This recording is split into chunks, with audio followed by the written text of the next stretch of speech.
equipping you to navigate your grief journey after child loss.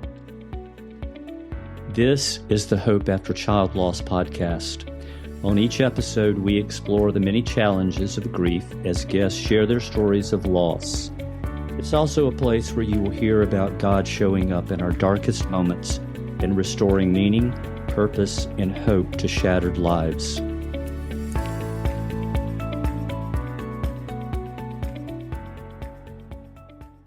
Welcome back for another episode of the Hope After Child Loss podcast, and thanks for joining us. I'm Greg Buffkin.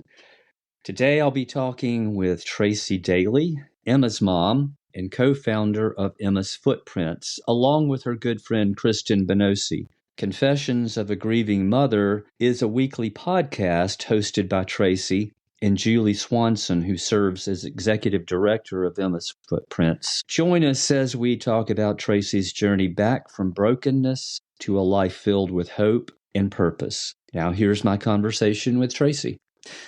Well, Tracy, welcome to our podcast today. It's so great to have you as our guest. Hi, Greg. I'm honored to be here. Really excited to do this. Well, I would say that the honor is mine, but we are so glad to have you. And Tracy, if you've ever listened to any of our episodes, you know that at the beginning, I always give my guests a couple of minutes just to share anything that they would like about themselves or about their family. So why don't you take it away? So my name is Tracy, and I grew up in a little town in northwestern PA called Edinburgh. I have two brothers. I'm the middle child, two brothers. Ah, you're a middle child. I'm a middle child. I think that's important to know. Of course. Grew up with brothers. I grew up playing sports. That was what I spent a lot of my time doing. 3 sports growing up. What were they? Volleyball, basketball, and softball. So I had a lot of, with brothers and their friends, I had a lot of chances to play against the boys and beat the boys. So you owned your skills against the boys. I did, very much so. I was very proud of that. So I imagine, knowing that you probably did quite well in those sports. I did. Kind of. I'm in the Hall of Fame at my high school. Oh. So, and that kind of plays into my story a little bit as we go on. Okay. But I always was really confident in my athletic ability. And God put me in leadership positions in those sports. But that was my childhood. I was kind of in a bubble, amazing parents who were still together, very loving, healthy family, just growing up playing sports, loved it. And graduated high school, went to college in Tampa, Florida. So left at the ripe old age of 18 to go to college in Florida. I went for my accounting degree, graduated with that with a criminology minor.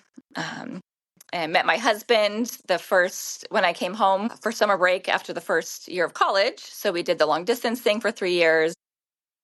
Wow, that's a long time. Yep, it is. And then he moved down to Florida after I graduated college, got a job.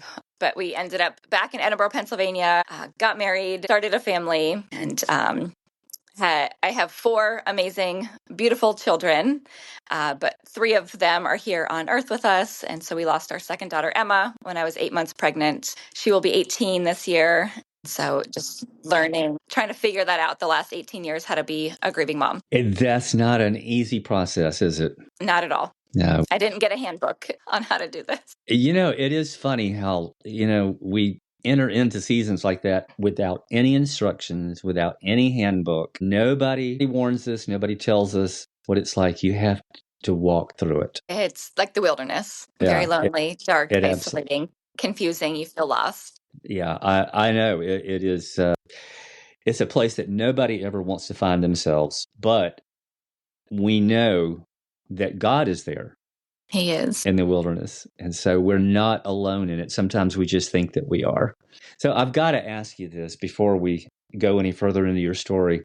Because of your success in sports, do your brothers now remind you that they are in large part responsible for that success?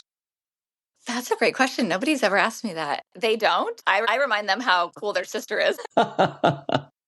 And I try to educate my boys who are 19, 15, and 13 how awesome their mom is. 19, 15, and 13? Yes, 3 teenage boys. Wow. They're amazing. You need lots of prayer, my dear. I do, yes. That's a whole different kind of battlefield. Wow. Yeah. I remember years ago, I heard Dr. James Dobson talking about raising teenagers. And I'll never forget the advice that he gave. He's a child psychologist, and here was his advice: just get them through it. Yes. Yeah. That's my game plan. Simple but profound. Yes. We made it through another day is my prayer. Thank you, Exactly. Jesus. Exactly. Let's talk a little bit about Emma. She was your sweet baby daughter. Yes. You got 3 boys, and I know you guys must have been so excited about Emma's arrival. And then you discover, what did you tell me in a conversation we had before, that you were well into your pregnancy when you found out, right? Yes, I was 33 weeks and 5 days pregnant. It was my first pregnancy, and her pregnancy they went amazing. I had Yeah, no complications. Not even like morning sickness. I don't know how I got so lucky in my that's pregnancies amazing. to do that. Everything was going great. So with our first pregnancy, our son Jackson, we found out he was a boy, but then I love surprises in life. And so we didn't, well, maybe me, more it was me, didn't want to find out the gender of our second. So we chose not to. And it was Memorial Day weekend. We were outside in the yard working, and it was a Sunday. And it's interesting as I look back, like the things that happened that day wouldn't have stuck in my heart if what had happened, if that makes sense. So I remember coming in from working outside. I went to the kitchen sink to wash my hands, and we have a window that is over our kitchen sink. And I remember looking up and looking out the window, and it was like time froze for a second. That moment I kind of believed to be when Emma died. But at that time, it was like I paused, and I don't know what it was. Something was like, huh. And then, finished washing my hands. I remember sitting down that night and thinking, hey, when's the last time I felt the baby move? It's like, oh, I mean, we're busy. I've got a toddler I'm chasing around. It's a holiday weekend. So woke up the next day. It was a Monday, Memorial Day. People have picnics. You get together with family. So, we did that. And I remember pausing too, like, huh, when's the last time I felt the baby move? I was like, oh, well, and, I was 24 years old, and it's interesting the things you think of, like, oh, it's a holiday. Surely nobody's working at the hospital or doctor's office. Like, I can't Right. call. It's a holiday. I'll call tomorrow morning. So we did our Memorial Day things, went to a picnic, woke up Tuesday morning, had that same, I think I should call the doctor's office. So called the doctor's office. My husband went to work. They said, hey, drink some juice and get up here immediately. I'm like, okay, I'll be up. I got to get my toddler ready. I called my neighbor, who's one of my best friend's moms. I was like, hey, can you come with me just to hang out with Jackson? Brian's at work. Had my purse, went to the doctor's office, got in there, and they did the Doppler on me. So it's, that little device they put on your stomach. Also, again, being naive, it was like, there's a heartbeat. Well, it was my heartbeat, not realizing you should hear too. Or, well, my heartbeat sounds different than a baby's heartbeat while you're pregnant. Now I know what So you mean. so they encouraged me, but nobody was saying anything. Everybody was moving, kind of very fast. And then I thought, maybe I should call my husband. Maybe something's wrong. So I called him. I said, hey, they're sending me to the hospital. Can you meet me there? So went over to the hospital, got to the L&D floor. I checked in by myself because he was just coming over from work. Got the gown on, was in the bed. The OB came in, did a sonogram, and looked at me and said, I am so sorry, there's no heartbeat. My. And it was kind of like a movie scene. Like just then my husband and my mom come like running in the room, and it just I went into the upside down, I call it. Like Yeah. nothing made sense. I couldn't understand what was going on. I think my body was in shock. I And imagine it probably felt a lot like things just went into slow motion, and it's almost yes, like you're watching somebody else. yeah. I left my body at that moment. Yeah, yeah. And it was like, what do you mean? I'm 8 months pregnant. This has been a perfect pregnancy. What do you mean there's no heartbeat? Well, make it start again. All of these kind of Yeah. questions. Okay, we'll fix it. How are we going to fix it? And Surely you're this only can't 20, be. Yeah. and you're only 24 years old. So, I mean, Yes. you have very little life experience. And I believe that when we talked before, you told me that you really had no experience, or maybe I should phrase it this way: you had never experienced grief before. Right. So you were totally blindsided, didn't know what to expect, and then all of a sudden you're there. Yes. And with nothing in your pregnancy, to give you any kind of suspicion that there was anything wrong. What did they determine, Tracy? So after, then you get questions. It was like, you can go home and come back. And then it was my mind, because I had a delivery once. I'm like, I have to give birth to a dead baby. Like, Gosh. what do you mean? Like, make this go away. I have to go through all this pain, right? Knowing what that's like with Jackson and how amazing and beautiful that is, but all that's that hard work of labor. Right. And all of that pain. So you're telling me I still have to do all of that. And at the end, my baby's dead. What did you So, do? well, I didn't know how to answer questions. So my husband said, well, we're not going home. I mean, whatever you decide. But he was like, how can we leave this hospital knowing my wife is carrying a dead baby? We just go home and like go to bed for the night? Like, how do you do that? What does that look like? How do you carry on with normal everyday life? Yeah, Yeah, I mean, exactly. And so I just had my purse, right? I didn't have an overnight bag. I wasn't expecting to have a baby that day when I went to the doctor's office, right. not prepared at all for that. But that's what we chose. So they started the induction. And then I had Emma at 2:37 a.m. on Wednesday, May 30th. And we found out she was Emma, when she was delivered. She was our little girl. Yeah. Oh, And my husband, watched me deliver her. I had to deliver her, but he watched his daughter be born, not breathing. And I guess she was like kind of tangled in the cord, but like it wasn't around her neck. There was no true knot. There was nothing to look and say, hey, this is what happened. So we chose to have an autopsy, again, because my pregnancy, no problems, no complications. Like what happened here? And when we got the autopsy results, it was inconclusive. They can't point to a cause. They said a possible cord accident, but again, like it wasn't a definitive thing. So we didn't really have an answer to what happened. and that sometimes adds a whole different or a whole additional layer of grief because we want answers so Yeah. badly when something like that happens. Yeah. Something to justify what happened. You know what I mean? Oh yeah. But when you have no answers, how do you start processing that, Tracy, is especially at such a young age? I mean, how'd you guys do that? So we didn't, because we didn't know how. We left the hospital, with empty arms, and I just walked into a deep darkness. There was not a support community around us. It felt Nobody offered any counsel at the hospital at all? no, nope. They just sent you home. Yep, that's Wow. what we discovered happens a lot. There was her name is Carol Cachone. She did bereavement at the hospital I was at. She came into our room. She helped us make memories. She, took pictures of Emma. We did a bath. Before I delivered her, I remember Carol talking to us about those things. And I remember thinking, like, pictures, why? I don't want any pictures of this. I don't want to remember this. This is the most horrific thing that's happened to me. I don't want to remember this.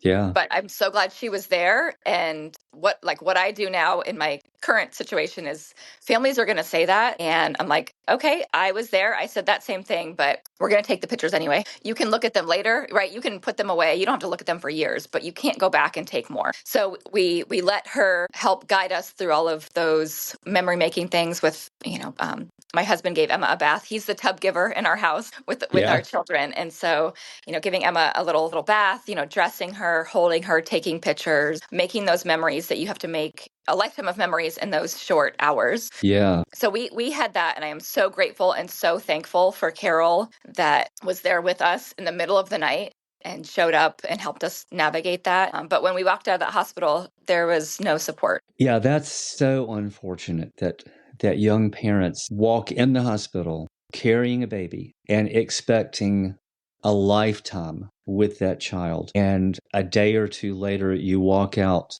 without your child and you walk into an empty room that was supposed to be that child's. And as we talked about earlier, there is no instruction booklet. Nobody prepares us for something like that. And we're in such a state of shock that when you were talking about how Carol stepped in, knowing that at some point down the road, those photos would become a treasure, but that you couldn't think of it that way. And when we're in that state of shock, there are a lot of things, most things we can't really, we just don't have, our brain is not functioning at a normal level. And so if you have people in your life who are going through something like what you've been through, what we've been through, please remember that they're not thinking or responding to in any kind of normal way, shape, or form. So be patient with them, come alongside them and help them in some of those decisions that they're having to make pretty much alone. And things you've never thought about. When I got pregnant, I didn't think, if my baby dies, do I want to bury or cremate my baby? Why would you think about that? That's not conversations you have with your No, spouse. no. The death of your child as a parent it's a foreign concept. Right. You think that one day they'll be at your graveside, not Right. the opposite. Exactly. So it's not the expected order of things. So Tracy, you guys go home. How old is your first son He at was that time? 17 months old when she Wow. died.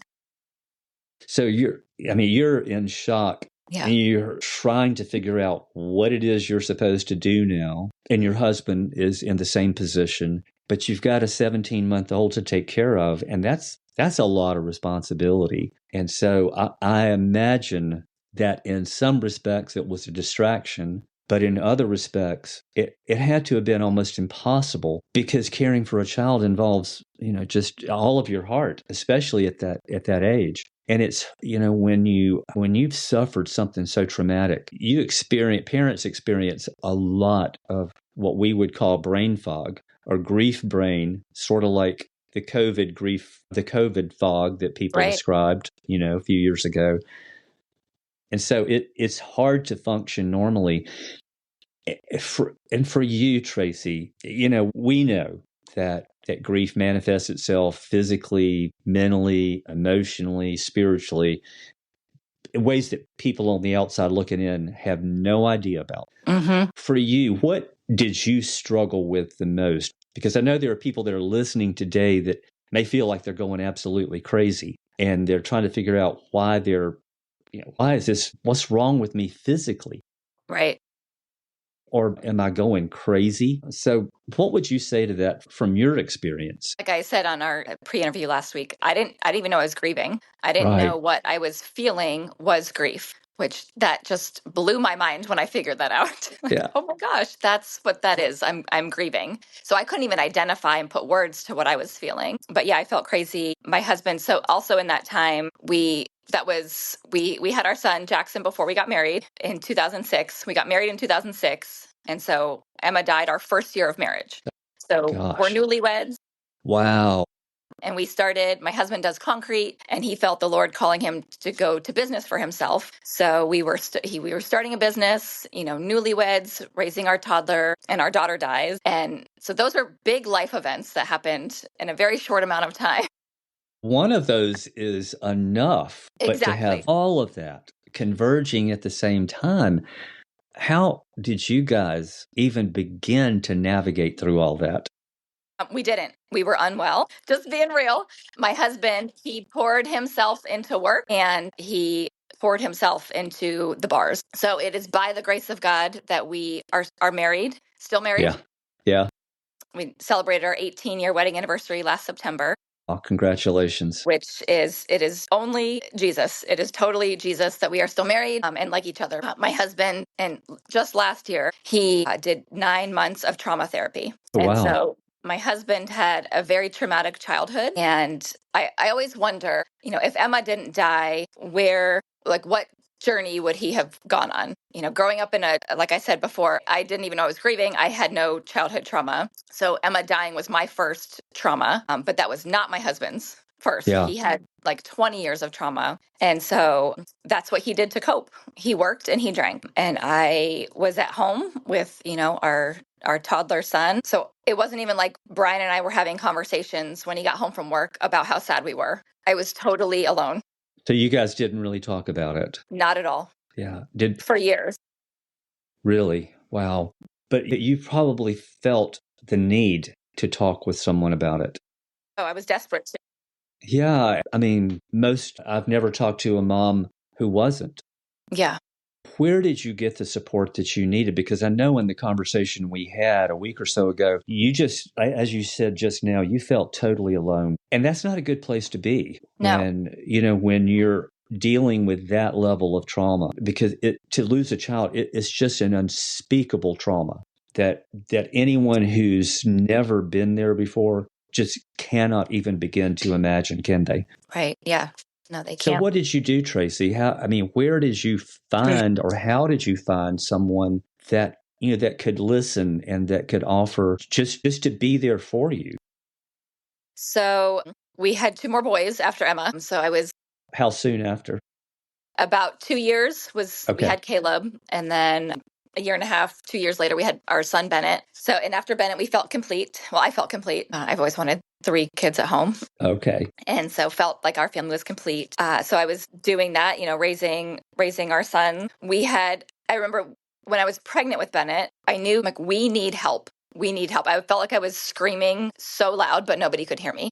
Yeah. And so when I was pregnant with Bennett, which, when women are pregnant, we're more hormonal anyway going on. So I've heard rumors of that that. so that's a thing, because we're carrying human life, and that's a Right. big job. So adding that to having a loss, we found a counselor, and I was like, I want a Christian counselor, and it was a male therapist, and we went like 5 times, and it was not a good fit. I don't even think I can't even remember his name. That's how much I blocked this out of my mind. Gosh.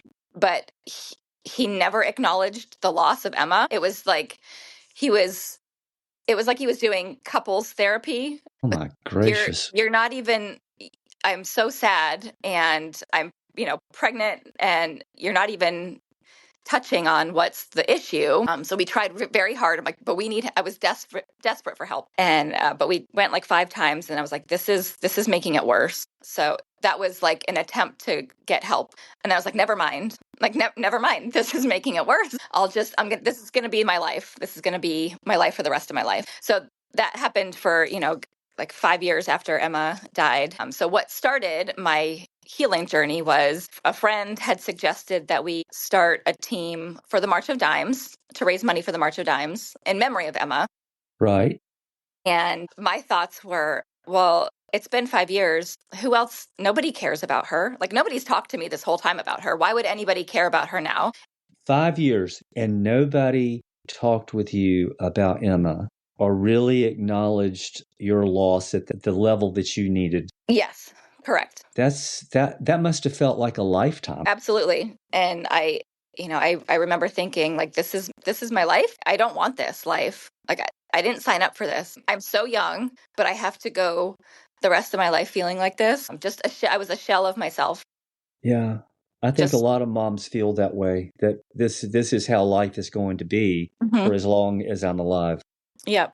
Like, I couldn't imagine being happy or joyful or really anything again. No, you can't in that early stage. I mean, Right. even 5 years into it for you. And so I don't like so much so I don't remember what holidays looked like. I don't remember her birthdays. People ask me, well, what did you do, at the holidays or for her birthdays? I'm like, I don't know. My brain, it's so dark and foggy. I'm like, ask the people that are around me how I was, Yeah. because I really, it's blocked out. So we went to, I had a German exchange student my senior year of high school. She was my sister, and she was getting married. She Oh, invited wow. us over to Germany for her wedding. Oh, how cool.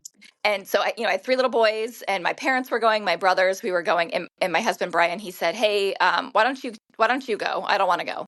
And I was like, okay, fine, whatever. So we were about to get the tickets, and one morning he woke up and he's like, "Hey, I want to go on that trip." I'm like, well, okay, what happened? He's like, "I had a dream last night, and Emma told me to go on this trip." So I'm like, okay. So we end up, we go over to Germany. My brother was living in England at the time, so we went up to England to see him, and we took a day trip to Edinburgh, Scotland, which is interesting because I'm from Edinburgh, Pennsylvania. So we took the Nice. train. We took the train up to Edinburgh, Scotland one day, and we did this castle tour, which was phenomenal. Like, just, it's mind blowing to Yeah, I'll bet. stand, in a castle on the edge of a cliff and think about all the battles that were fought and the men that died there, and Right.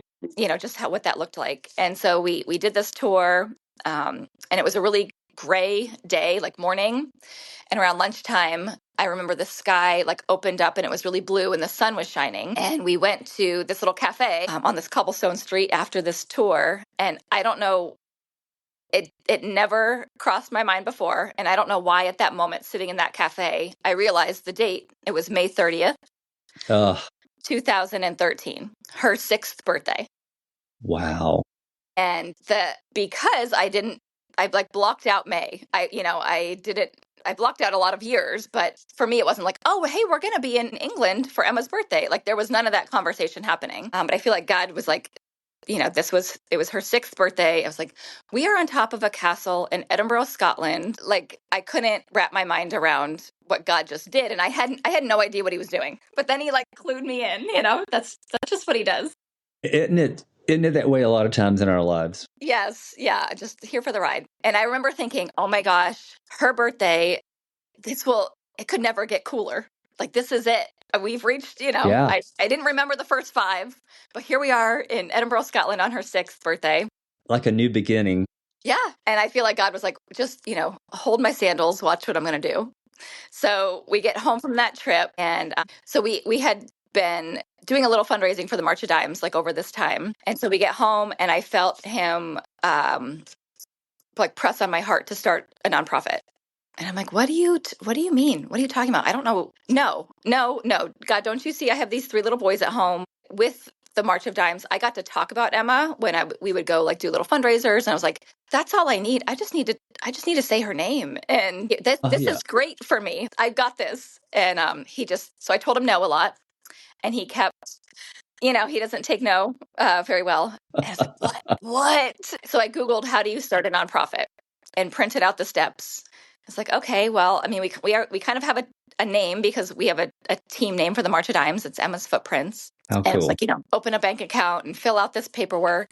So I ended up filling out the 501c3 paperwork all by myself Yeah. because I had an accounting degree. Yeah. And I sent in the paperwork. Do you remember in the fall of 2013 when the government shut down Yeah. for like, I don't know how long? So I went to the post office, I mailed it in, and I'm like, Tracy, why did you mail it to the government that is shut down? Like it's going to go to somebody's desk and sit there. And what are you doing? So that was in the fall of 2013. And then you just wait. Like, I don't know if the process has changed in the last, 11 years, but you just wait to get an approval or a denial. So meanwhile, we were kind of helping families a little bit because I felt like, that's what, just like kind of crossing the to-do list off the how do you start a nonprofit list. Yeah. And then so then her 7th birthday is approaching next year, obviously the next year. And I was like, hey, I want to reclaim this day. We were on top of the castle last year for her 6th birthday. What can we do to just make this day different and not so hard and heavy? So I had this great idea at the beginning of May that year to do a contest. Like I said, we have our own business, and my husband does concrete, and we have, excavators and skid steers, and he's super talented. So I'm like, we're going to do a backyard makeover for a family that lost a baby. And so put this contest together.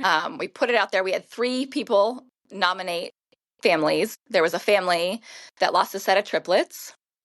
And I'm like, Yeah. you're the winner. You're the winner. We're going to pick you. And so on May 30th, 2014, we showed up at their house, HGTV style, with volunteers and the camera crew. And we just redid their whole backyard and planted 3 trees, memory of their babies. And it was a Friday.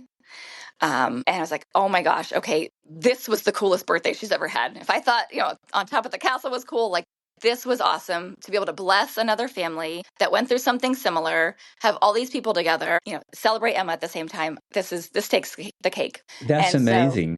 yep. So And we so you reclaimed that. so just a year or so prior to that, you were still in that dark place Yep. of thinking that your life was never going to get any better.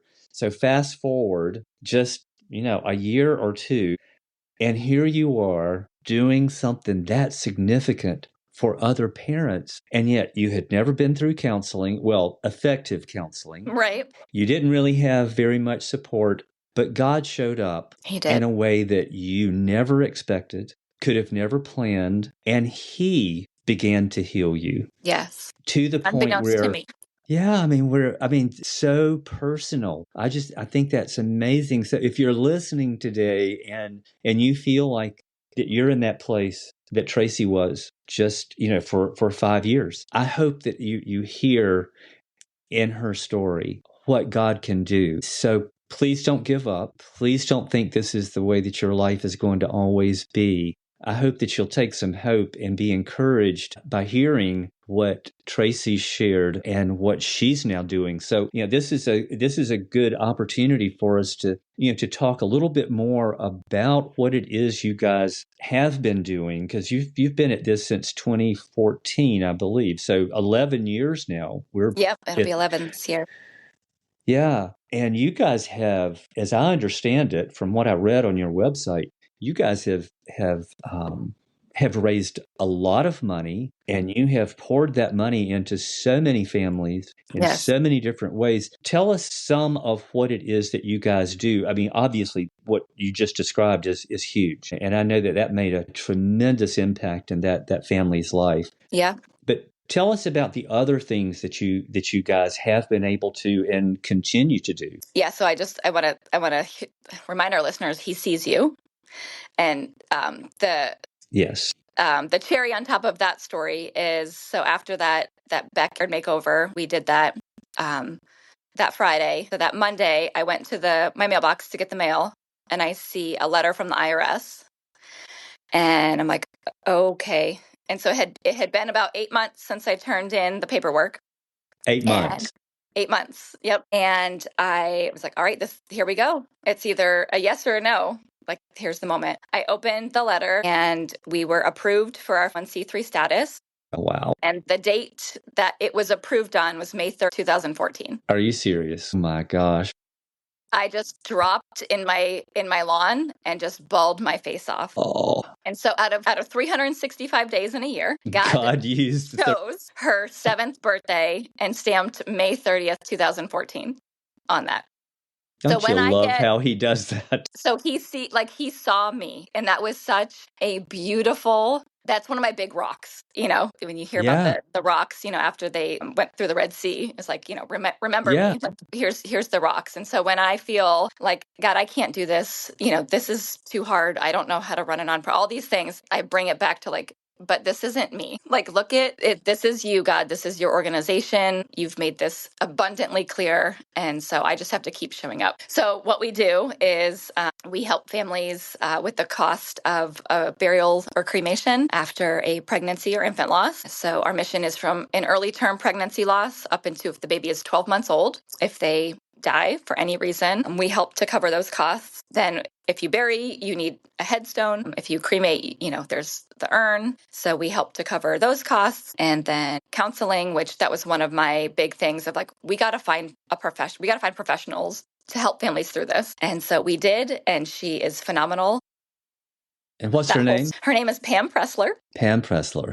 Pam Pressler, and she is changing lives. What she has developed and what we're able to do for families it's a game changer. It's saving marriages. It's going to save families for generations to come, because this situation this tears apart a lot of families.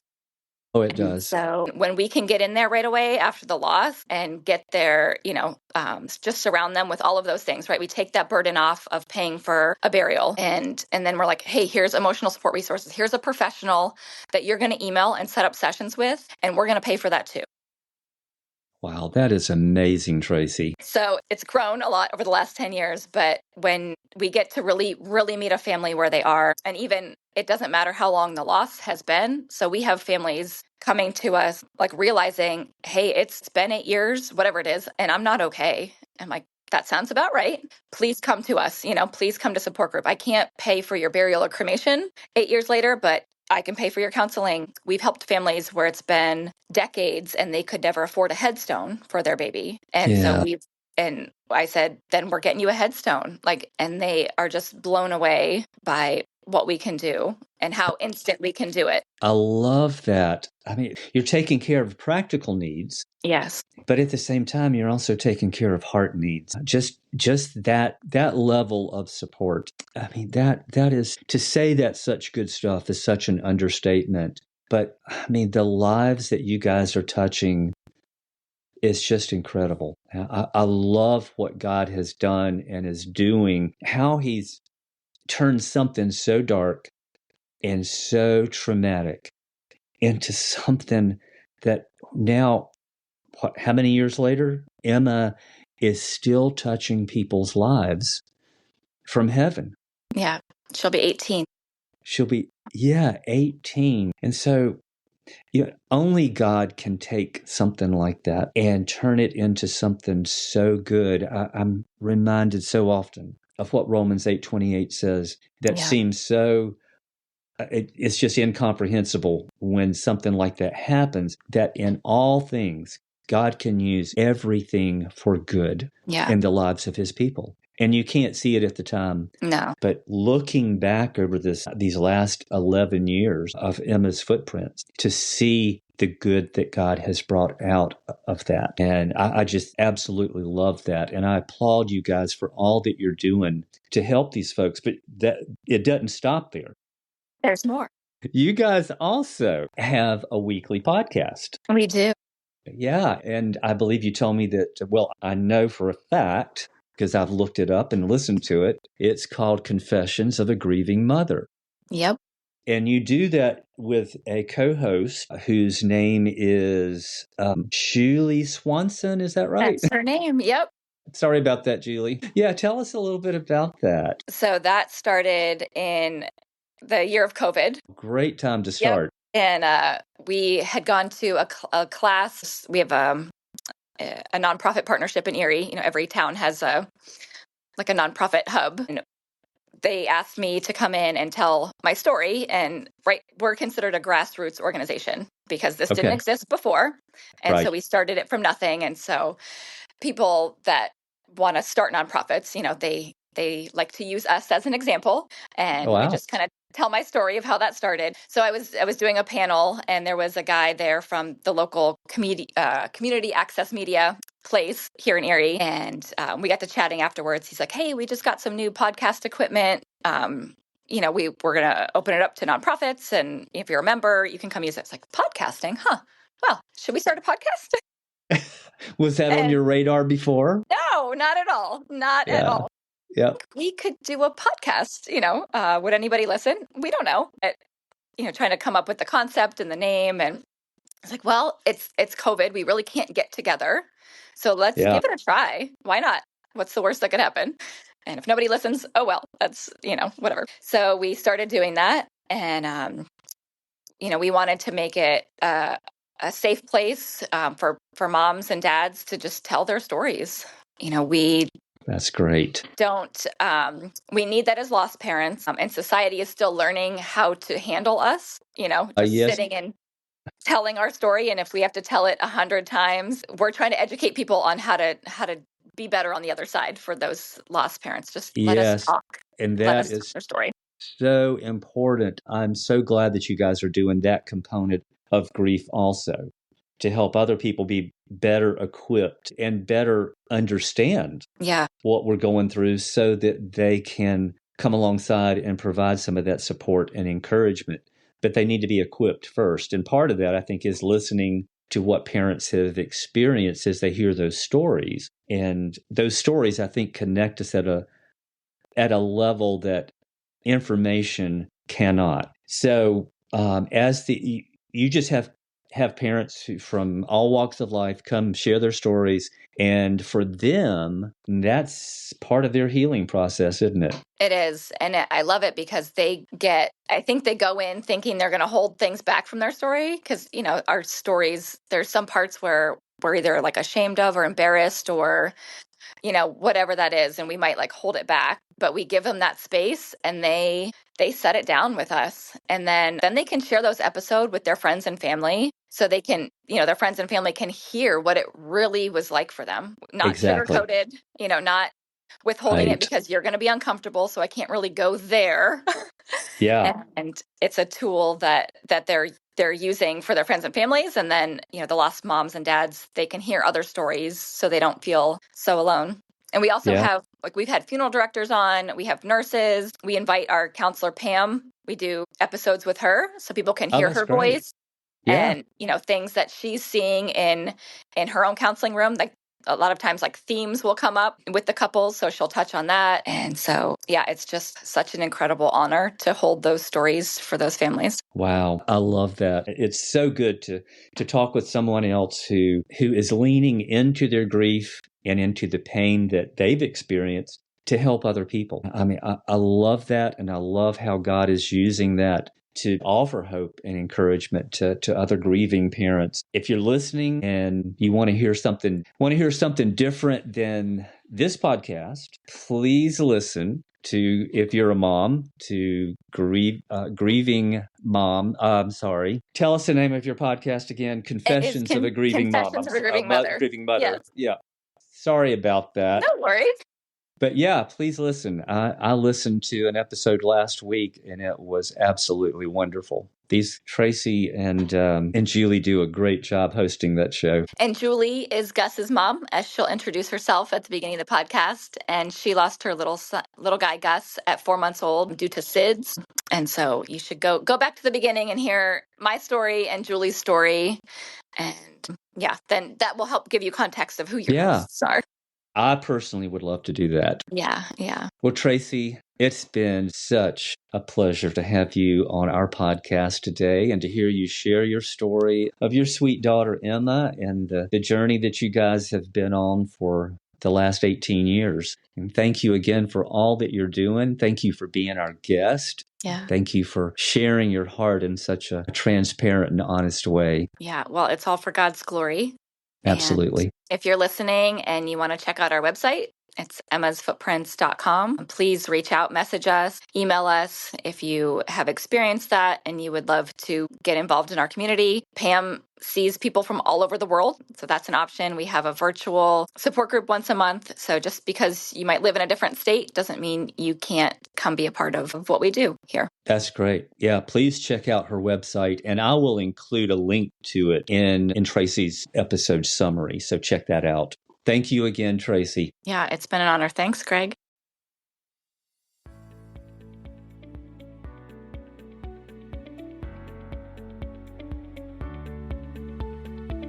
Well, thank you for joining us today. If you would like to offer your thoughts on today's episode, simply click the link under the episode summary. And if you're interested in sharing your story on a future episode, email us using the provided link. Join us again in 2 weeks to hear another story of how God meets us in our pain, creates something beautiful from the broken pieces, and restores meaning, purpose, and hope.